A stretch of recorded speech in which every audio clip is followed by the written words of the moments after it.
അസ്സലാമലൈക്കും. ബച്ചൂസ് കിച്ചണിലേക്ക് എല്ലാവർക്കും സ്വാഗതം. ഞാൻ ഇന്നിവിടെ തയ്യാറാക്കിയിട്ടുള്ളത് ചിക്കൻ വരട്ടിയതാണ്.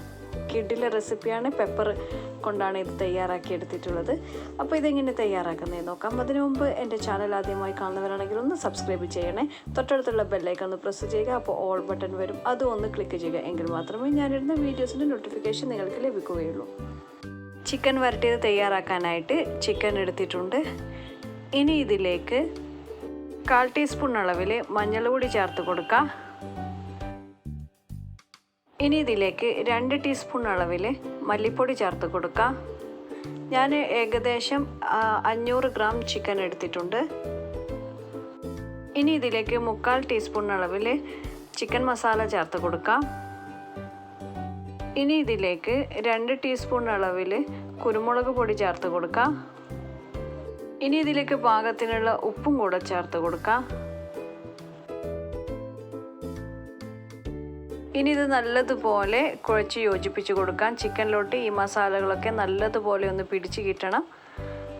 അതുവരെ ഒന്ന് ഇളക്കി യോജിപ്പിച്ച് കൊടുക്കാം. ചിക്കൻ റെഡി ആയിട്ടുണ്ട്. ഇനി ഇത് ഫ്രൈ ചെയ്തെടുക്കണം. അതിനായി ഒരു ചീനച്ചട്ടി അടുപ്പിൽ വെച്ചിട്ടുണ്ട്. ഇതിലേക്ക് ഓയിൽ ഒഴിച്ച് കൊടുക്കാം. ഓയിൽ നല്ലതുപോലെ ചൂടായിട്ടുണ്ട്. ഇനി ഇതിലേക്ക് ചിക്കൻ പീസ് ഇട്ട് കൊടുക്കാം. ഒരുപാട് മുരിഞ്ഞ് കിട്ടേണ്ട ആവശ്യമില്ല. ലൈറ്റായിട്ടൊന്ന് ഫ്രൈ ആയി കിട്ടിയാൽ മതിയാവും. ഇനി ഇതിൻ്റെ ഒരു വശം റെഡി ആയിട്ടുണ്ട്. ഇനി ഇത് തിരിച്ചിട്ട് കൊടുക്കാം.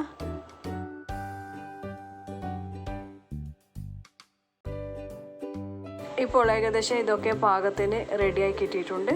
ഇനി ഇത് എണ്ണയിൽ നിന്ന് കോരി മാറ്റാം. ഇതുപോലെ ബാക്കിയുള്ള ചിക്കനും ഫ്രൈ ചെയ്തെടുക്കാം. ഇനി ഇത് ഫ്രൈ ആയി വരുന്ന സമയം കൊണ്ട് മറ്റൊരു ചട്ടി വെച്ച് കൊടുക്കാം. ഇതിലേക്ക് 1 ടീസ്പൂൺ അളവിൽ ഓയിൽ ഒഴിച്ച് കൊടുക്കാം. ബാക്കിയുള്ള ഓയിൽ നമ്മൾ ചിക്കൻ ഫ്രൈ ചെയ്തതിന് ശേഷം ഇതിലേക്ക് ഒഴിച്ച് കൊടുക്കാം. ഞാനിപ്പോൾ 2 പിടി കുഞ്ഞുള്ളി എടുത്തിട്ടുണ്ട്. ഇതിലേക്ക് 2 പച്ചമുളകും ചേർത്ത് കൊടുത്തിട്ടുണ്ട്. പാകത്തിന് ഉപ്പും ചേർത്ത് കൊടുത്തിട്ടുണ്ട്. ഇതിൻ്റെ വീഡിയോ എടുത്തിട്ടുണ്ടായിരുന്നു, എന്തോ കാരണത്തിൽ അത് മിസ്സായിപ്പോയി. ഇനി ഇതിലേക്ക് 1 ടീസ്പൂൺ അളവിൽ ഇഞ്ചി പേസ്റ്റ് ചേർത്ത് കൊടുക്കാം. ഇനി ഇതിലേക്ക് അല്പം വെളുത്തുള്ളി ചേർത്ത് കൊടുക്കാം. നേരെ പകുതിയാക്കി എടുത്തതാണ് ഈ വെളുത്തുള്ളി. 5 അല്ലി എടുത്തിട്ടുണ്ട്. ഇനി ഇതിലേക്ക് 2 തക്കാളി അരിഞ്ഞതാണ് ഇതിട്ട് കൊടുക്കാം. ഇനി ഇത് നല്ലതുപോലെ ഒന്ന് ഇളക്കി യോജിപ്പിച്ച് കൊടുക്കാം. എല്ലാ ചിക്കനും ഫ്രൈ ചെയ്തെടുത്തിട്ടുണ്ട്. ഇനി ഈ ബാക്കി വന്ന ഓയിൽ ഇതിലേക്ക് ഒഴിച്ച് കൊടുക്കാം.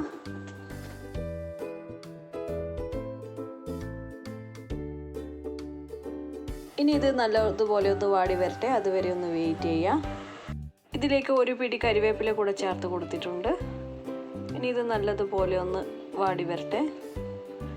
അതുവരെ ഒന്ന് വെയിറ്റ് ചെയ്യാം.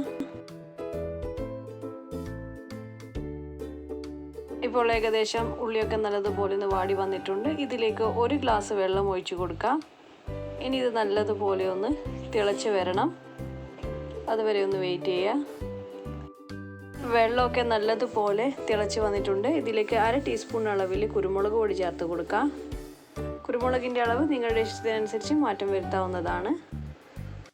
കുരുമുളകിൻ്റെ പച്ചമണമൊക്കെ മാറി തുടങ്ങിയിട്ടുണ്ട്. ഇനി ഇതിലേക്ക് നേരത്തെ റെഡിയാക്കി വെച്ച ചിക്കൻ പീസ് ഇട്ട് കൊടുക്കാം. ഇത് ഹാഫ് കുക്കാണ്. ഇനി ഇത് ഇതിലേക്ക് ഇട്ട് കൊടുക്കാം. ഇനി ഇത് നല്ലതുപോലെ ഇളക്കി യോജിപ്പിച്ച് കൊടുക്കണം. ഫ്ലെയിം സിമ്മിലിട്ടിട്ട് വേണം ഇതുപോലെ റെഡിയാക്കാനായിട്ട്. ഇനി ഇത് നല്ലതുപോലെ ഇളക്കി യോജിപ്പിച്ചതിന് ശേഷം അടച്ചു വെച്ച് നല്ലതുപോലെ വരട്ടിയെടുക്കണം. ഇപ്പോൾ ഏകദേശം നല്ലതുപോലെ തിള വന്നിട്ടുണ്ട്. ഇതിലേക്ക് 2 പിടി ക്യാപ്സിക്കം ചേർത്ത് കൊടുക്കാം. ഇനി വീണ്ടും നല്ലതുപോലെ ഇളക്കി യോജിപ്പിച്ച് കൊടുക്കാം.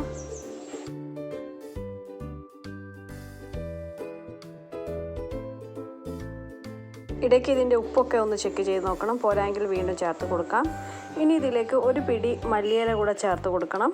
മല്ലിയില നിങ്ങളുടെ ഇഷ്ടത്തിനനുസരിച്ച് ഇതിൻ്റെ അളവ് മാറ്റം വരുത്താവുന്നതാണ്. ഞാനിപ്പോൾ 1 പിടിയോളം ഇട്ട് കൊടുത്തിട്ടുണ്ട്. നല്ലതുപോലെ ഇത് വരണ്ട് വന്നിട്ടുണ്ട്. എണ്ണയൊക്കെ തെളിഞ്ഞ് വന്നിട്ടുണ്ട്. ഇനി ഇത് നല്ലതുപോലെ ഒന്ന് ഇളക്കി യോജിപ്പിച്ച് കൊടുക്കാം. നിങ്ങൾക്ക് ചാറോട് കൂടിയാ വേണ്ടെങ്കിൽ ഇതിന് കുറച്ച് മുന്നേ ഫ്ലെയിം അണയ്ക്കാവുന്നതാണ്. ഇതിപ്പം നല്ലതുപോലെ വരട്ടിയാണ് ഞാൻ എടുക്കുന്നത്. ഇനി ഇത് ഒന്നുകൂടെ ഒന്ന് വരട്ടെ, അതുവരെ വെയിറ്റ് ചെയ്യാം. നല്ലതുപോലെ ഡ്രൈ ആയിട്ടുണ്ട്. ഇനി ഇത് ഒന്നുകൂടെ ഒന്ന് തിരിച്ചിട്ടതിന് ശേഷം ഫ്ലെയിം അണയ്ക്കാവുന്നതാണ്. അപ്പോൾ സ്വാദിഷ്ടമായ ചിക്കൻ വരട്ട് റെഡി ആയിട്ടുണ്ട്. തീർച്ചയായും നിങ്ങൾ ട്രൈ ചെയ്ത് നോക്കണം, ഇഷ്ടപ്പെടും. ചപ്പാത്തിയുടെ കൂടെയും പൊറോട്ടയുടെ കൂടെയും അതുപോലെ നെയ്ച്ചോറിൻ്റെ കൂടെയൊക്കെ കഴിക്കാൻ പറ്റിയ അടിപൊളി റെസിപ്പിയാണിത്. തീർച്ചയായും നിങ്ങൾ ട്രൈ ചെയ്ത് നോക്കണം, ഇഷ്ടപ്പെടും. ഈ റെസിപ്പി നിങ്ങൾക്ക് ഇഷ്ടപ്പെട്ടെങ്കിൽ നിങ്ങൾ നിങ്ങളുടെ കൂട്ടുകാർക്കൊക്കെ ഷെയർ ചെയ്യുവാനും ലൈക്ക് ചെയ്യുവാനും കമൻറ്റ് ചെയ്യുവാനും അതുപോലെ വീഡിയോ ആദ്യമായി കാണുന്നവരാണെങ്കിൽ ചാനൽ ഇഷ്ടപ്പെട്ടെങ്കിൽ സബ്സ്ക്രൈബ് ചെയ്യുവാനും മറക്കല്ലേ. താങ്ക്